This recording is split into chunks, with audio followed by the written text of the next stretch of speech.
Hi guys, welcome back to the backyard. Scotty's backyard barbecue.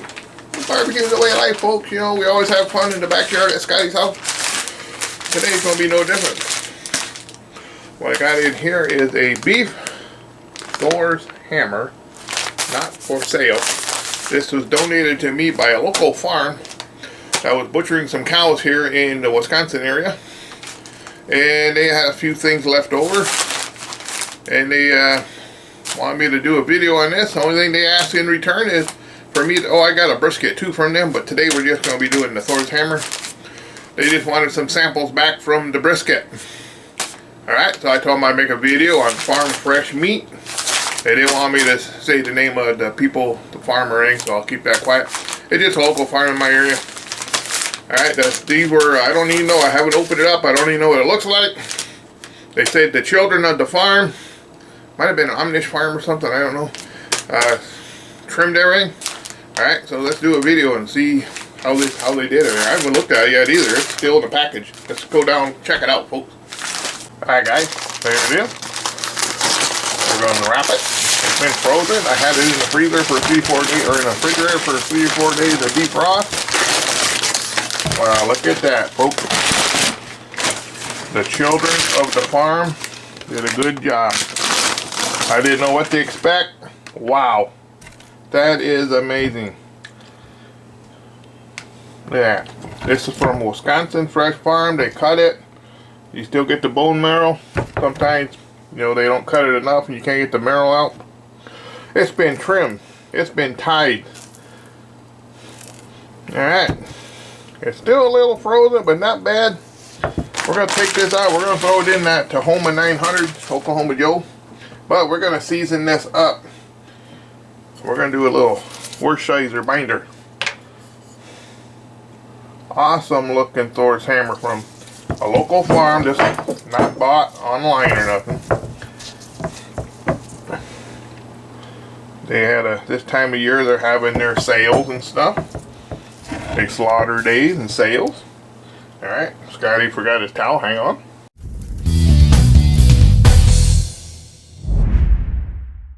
What we're going to do, we're going to season this up with some black pepper and garlic and all that good stuff. I'll try to leave the ingredients down below.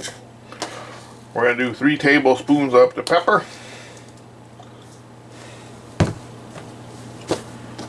3 tablespoons of the kosher salt.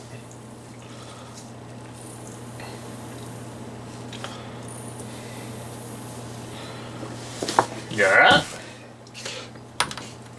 Granulated onion. 1 tablespoon of that.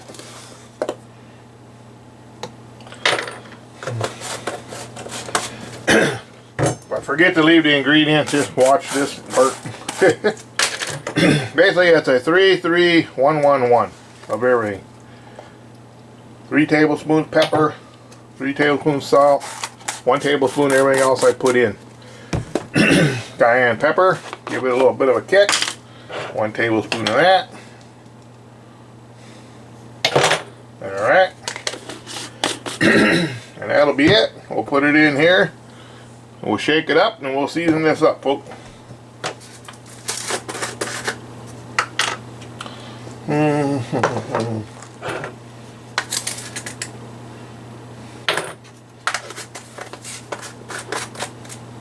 Whoa. Shake that all up. Let's hit her. Let's hit her up really heavy, folks.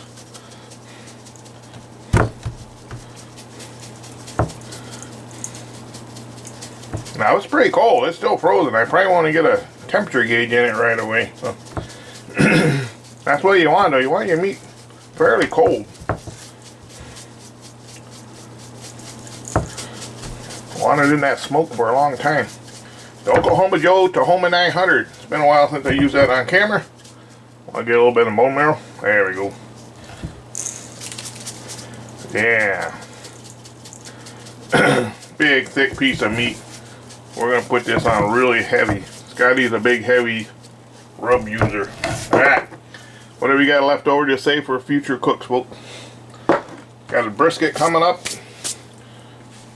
few days. 2 briskets actually. Alright, happy 4th of July everyone. I'll meet you outside at the Tahoma. Back here in the backyard. 6 o'clock in the morning, I think. Anyway, I'll show you how I light up my Tahoma 900. Hang on folks, I'll bring you down. Here we got my ash pan. Today we're using mesquite chunks on the Thurs hammer. I'm not using no fire starters. I got a chimney with about 15-20 charcoals in it. And I put my hickory or my mesquite chunks right in here. That should be more than enough. Too many people over smoke their meat. Now I was asked, do I add wood chunks to the charcoal? The only wood chunks I add to my charcoal if they're smaller than this, or it's going to plug up. So I do add some. Any little stragglers that's in the box, like that, I'll throw in. Okay, now I got a little gizmo I'm going to try out. Hang on, folks. I'll bring you down here. Show you the inside of this. I got it all clean. Down there's that little grate that the charcoal sits on. Now I got me one of these. These things are fuel hog. Any gravity fed is a fuel hog so far. All my Masterbuilt 560s fuel hog. And I got this thing I made at work. Got about 1/2-inch holes to help slow down the consumption of alcohol. On top, that'll hopefully slow down the alcohol consumption. The fuel consumption. Why I keep saying alcohol, I don't know. It is 4th of July. Alright. Got these things burning. We're going to dump them in. Alright. See that, folks? Hotter than the blazes down there.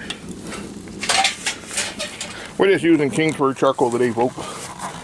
I grew up on Kingsford. I use Kingsford. That's all I know is Kingsford. I love Kingsford. Alright.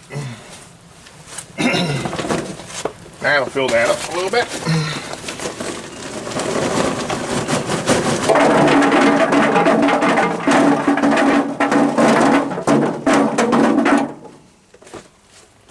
Now let the dust clear. It's going to be a long cook, folks. So you got to treat this machine like an offset. This ain't a set it and forget it. Stay down below that line that says do not go past this line. Alright, we'll let that smoke clear. Okay. Get these out of the way.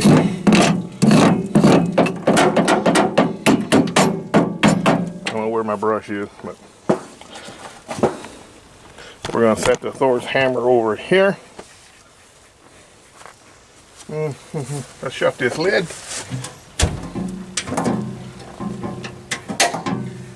Let's get this up to temperature, folks. Turn it on. Now it's already hot in there, so you don't have to wait too long. We're going to run this at 250. So what I like to do is start it off at 350. Or anywhere over 350. Right now I got a 360. Now watch how fast that fan comes on, folks. Oh, it ain't going to come on. I got to put the drawer back in. Alright, now we just insert this drawer.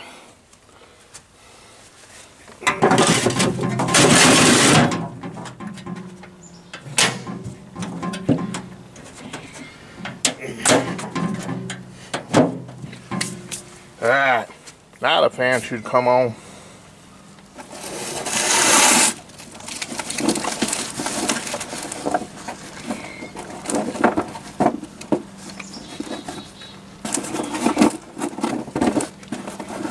Like I was saying earlier, I only use these small pieces, 1 or 2 in the firebox.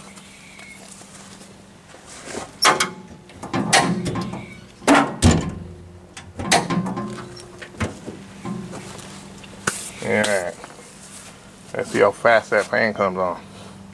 Oh yeah, we're going to be monitoring like a mad scientist with this Thermo Pro. Turn that on. I got 2 for the great temperature. 1 for the meat.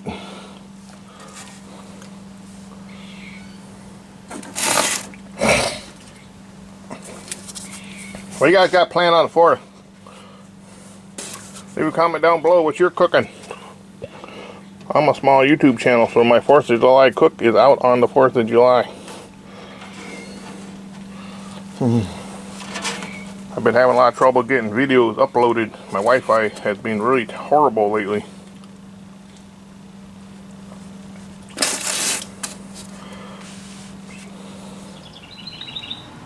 There it goes.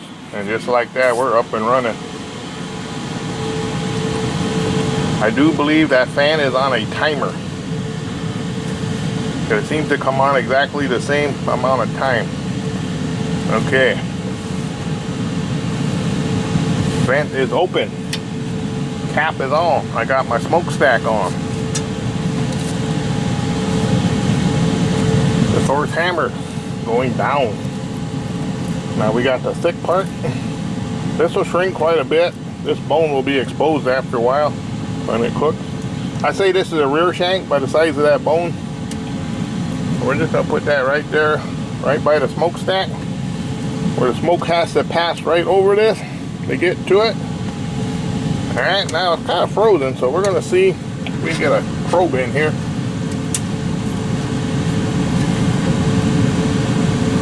Oh, yeah, we did.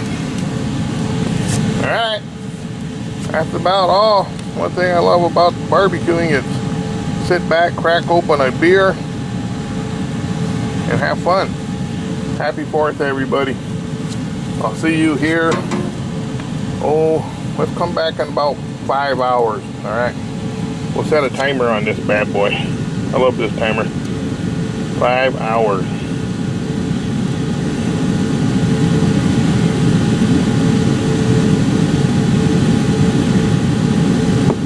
There you go, 5 hours, 250 degrees. Remember, I started at 350. That way when it approaches 250, I'll calm it down. Or it creeps up to 250 too slow. Alright, back 5 hours. Alright guys, I said I'd bring you back in 5 hours. It's been about 3 hours. We're at 142 internal. We got a lot of rain coming, so I figured I'd bring you out, show you what it looks like. Got the shrinking up good. We're gonna split there. Everything else looks pretty good. You know, Tahoma's holding good temperature.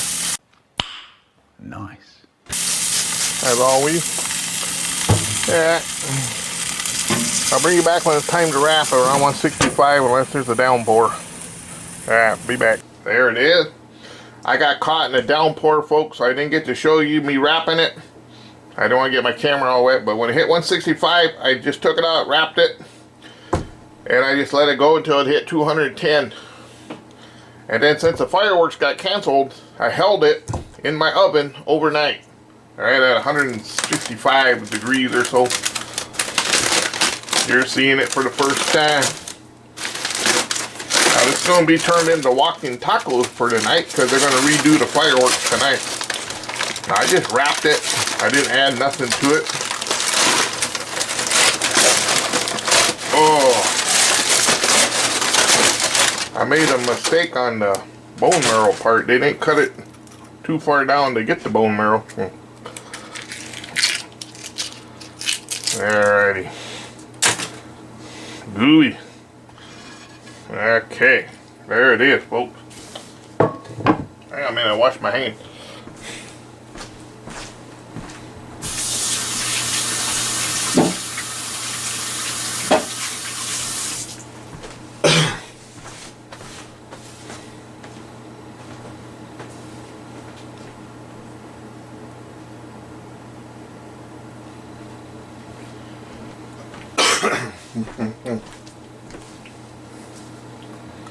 Alright folks, now remember this came off a fresh cow. This was harvested off a farm fresh cow, not bought in a store or nothing. And it was trimmed by the farm kids. Alrighty, and they did a damn good job trimming it. Also got that brisket I'm going to be throwing on today too. Let's see if I can get these old gloves on. My hands are still kind of wet. Let's see if we can pull this baby apart. We got strings we got to take off. Oh yeah. Look at that. And give that to the doggy. Now these shanks, you get a chance to get your hands on one. They got the most beef flavor of any part of the cow, I think. They're fun to cook. You can braise them.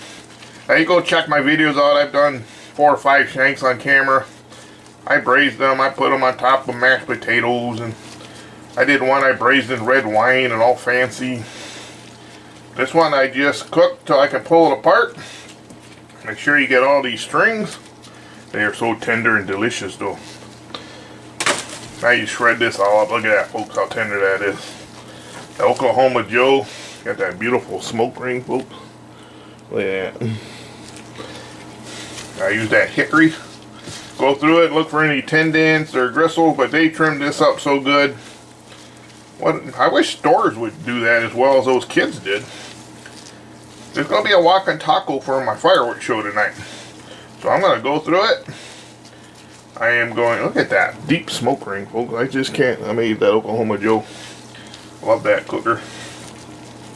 I have a love-hate relationship with the Tahoma 900. It's kind of like my ex-wife. Love-hate. Maybe I should name it after my ex-wife. Anyways, let's try a piece. There we go, folks. Oh yeah.